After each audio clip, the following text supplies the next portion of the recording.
முடிந்த பிறகு நம்ம எல்லாரும் திரும்ப சந்திக்கிறதுக்கு ஒரு வாய்ப்பு. இந்த உண்ணாவிரத போராட்டம் அரவிந்த் கெஜ்ரிவால் அவர்களை விடுதலை செய்யணும்னு சொல்லிட்டு நமது மாநில தலைவர் அவர்கள் 7வது நாளாக தொடர்ச்சியாக தனது உடலை வருத்தி கொண்டு அவர்கள் இந்த உண்ணாவிரத போராட்டத்தை மேற்கொண்டு வருகிறார்.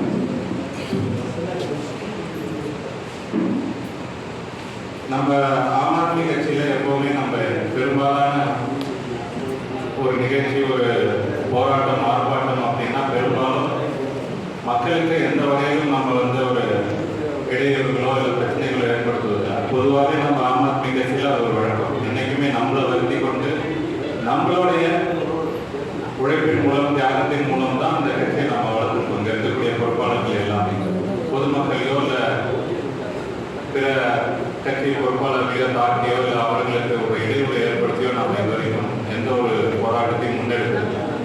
அந்த வகையில் இந்த போராட்டத்தை கடலூர் மண்டலம் சார்பில் நாங்கள் பாராட்டுகிறோம், வரவேற்கிறோம். இந்த போராட்டம் வெற்றி பெற வேண்டும் என்பதில் எங்களுக்கும் எந்த ஒரு சந்தேகமும் இல்லை. ஏன்னா அரவிந்த் கெஜ்ரிவால் அவர்கள் விடுதலையாக வேண்டும். ஏன்னா அரவிந்த் கெஜ்ரிவால் அவர்கள் சிறையில் இருந்ததற்கான முக்கிய காரணமாக நாங்கள் பார்த்தது அரசியல், இந்த நடந்து முடிந்த நாடாளுமன்ற தேர்தலாக இருக்கட்டும், நடக்க இருக்கின்ற டெல்லி சட்டமன்ற தேர்தலாக இருக்கட்டும், இரண்டிலுமே அரவிந்த் கெஜ்ரிவால் அவர்களுடைய அரசியலை அழிச்சிடணும், அரசியலுடைய முன்னேற்றத்தை தடுக்கணுங்கிற ஒரு நோக்கம் மட்டும்தான் இருக்கு, வேற எதுவுமே கிடையாது. அரவிந்த் கெஜ்ரிவால் வரக்கூடிய டெல்லி சட்டமன்ற தேர்தலில் தோற்கடிக்கப்பட்டால் ஆம் ஆத்மி கட்சியுடைய அனைத்து செயல்பாடுகளும் நின்றுவிடும் அப்படிங்கிறது தான் மோடி அவர்களுடைய, பாஜக அவர்களுடைய எண்ணம். அந்த வகையில தான் அரவிந்த் கெஜ்ரிவால் மட்டும் இல்லாமல் ஆம் ஆத்மி கட்சியில இருக்கக்கூடிய ஒவ்வொருத்தரா சிறையில் அனுப்பிட்டு இருக்காங்க. சிறையில் அனுப்பக்கூடிய எந்த ஒரு நிகழ்வுக்கும் சரி, எந்த ஒரு குற்றச்சாட்டுக்கும் எந்த ஒரு ஆதாரமும் கிடையாது.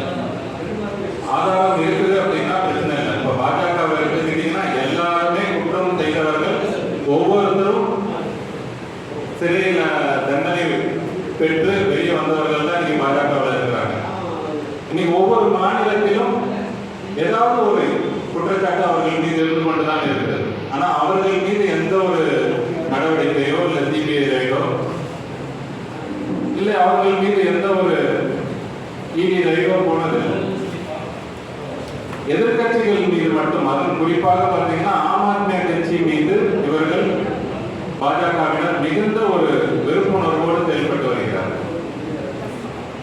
பாஜகவினர் வெறுப்புணர்வோடு செயல்படுவது இது வளர்ந்த கட்சி இல்லை வளர்ந்த கட்சிங்கிறத தாண்டி முக்கியமா அரவிந்த் கெஜ்ரிவால் ஊழல் அப்படிங்கிற ஒரு விஷயத்தை கையில் எடுத்து இந்த ஊழல் இருக்கக்கூடாது, லஞ்சம் இருக்கக்கூடாதுன்றதை தாண்டி டெல்லியில நிறைய மக்களுடைய, நிறைய பாஜகவை சேர்ந்த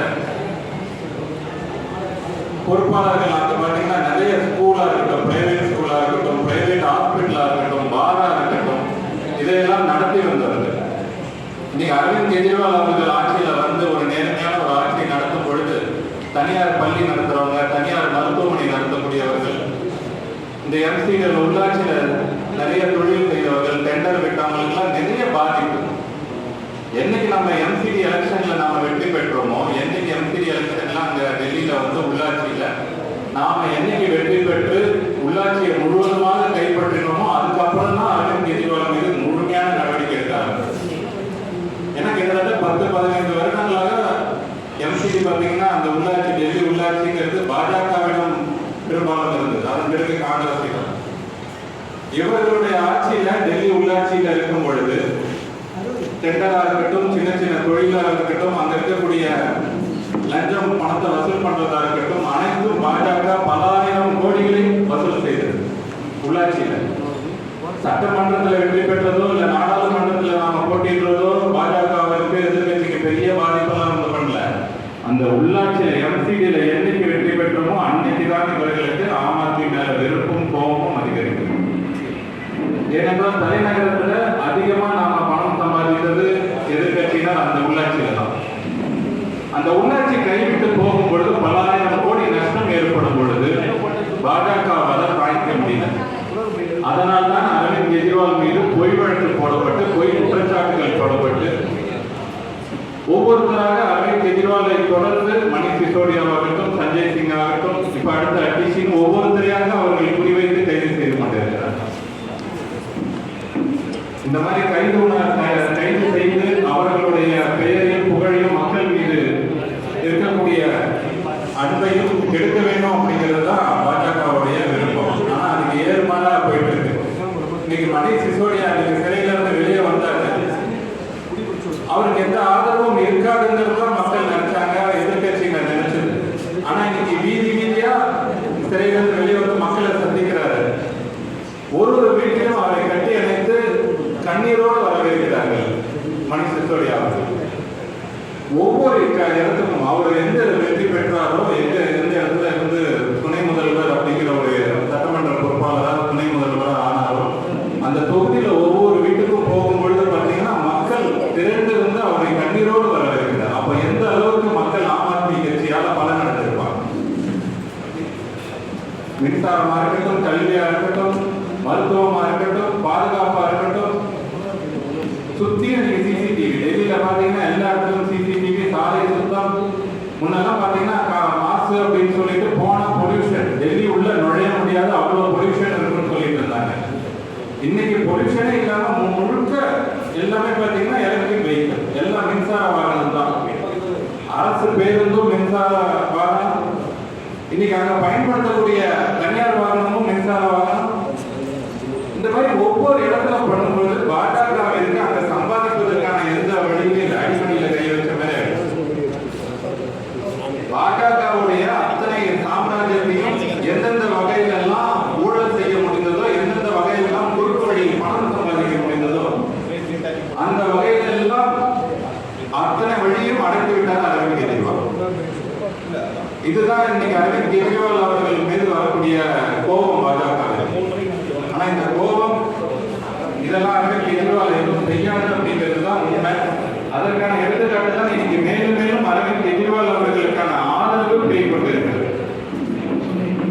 டெல்லியை தாண்டி கடந்த நாடாளுமன்ற தேர்தலை விட இந்த நாடாளுமன்ற தேர்தலில் கிட்டத்தட்ட 15% வாக்குகள் அதிக இடத்துல வந்து, இது கூட்டணி வச்சு சொல்லல, கூட்டணி இல்லாமையே சொல்றது. கூட்டணியில சேர்ந்தா கிட்டத்தட்ட 4 மடங்கு வாக்குகள் பெற்றிருக்கிறோம் போன நாடாளுமன்ற தேர்தலை விட.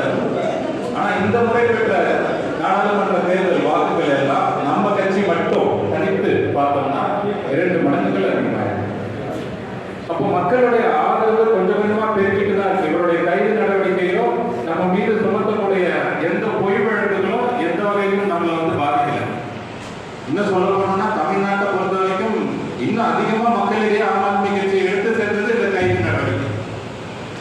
அரவிந்த் கெஜ்ரிவாலை கைது செஞ்சு ஏதோ தவறான நோக்கத்துல மக்கள் மத்தியில எடுத்துட்டு போகலாம் அப்படின்னு இருந்ததை மாத்தி இன்னைக்கு ஒவ்வொரு கிராமத்திலும் ஒவ்வொரு கட்சியினரும் இன்னைக்கு தமிழ்நாட்டை பொறுத்த வரைக்கும் சொல்றேன், தமிழ்நாட்டை பொறுத்த வரைக்கும் எல்லா கட்சிக்கும் ஆம் ஆத்மி கட்சினா தெரிய வந்துருச்சு. அதை விட அந்த கட்சி பொறுப்பாளர்களாகட்டும் அனைத்து மாவட்டங்களிலும் ஆம் ஆத்மி கட்சினா நீங்க தெரிய ஆரம்பிச்சு. அந்த அளவுக்கு இன்னைக்கு ஆம் ஆத்மி கட்சி மக்களிடையே மிகுந்த ஒரு பிரபலத்தை பெற்றிருக்கு. அதனால ஆம் ஆத்மி கட்சி மென்மேலும் இன்னும் வளரணும். அதற்கு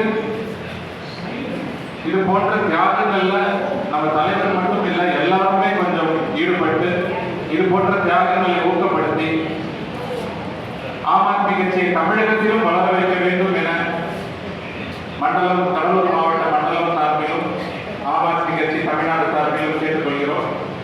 மேலும் தமிழ்நாட்டில் ஆம் ஆத்மி கட்சி அடுத்த கட்டத்திற்கு கொண்டு செல்லும் வகையில இந்த போராட்டத்தை 7வது நாளாக தொடர்ந்து நடத்தும் நமது மாநில தலைவர் திரு வசீகரன் அவர்களுக்கும், அவருக்கு உறுதுணையாக இருந்து இந்த போராட்டத்தை தொடர்ந்து நடத்தி ஊக்கப்படுத்தி வரும் மாநில தலைவர்களுக்கும் மாநில பொறுப்பாளர்களுக்கும், சென்னையை சேர்ந்த ஆம் ஆத்மி கட்சி மாவட்ட நிர்வாகிகளுக்கும், இங்கு வருகை தந்து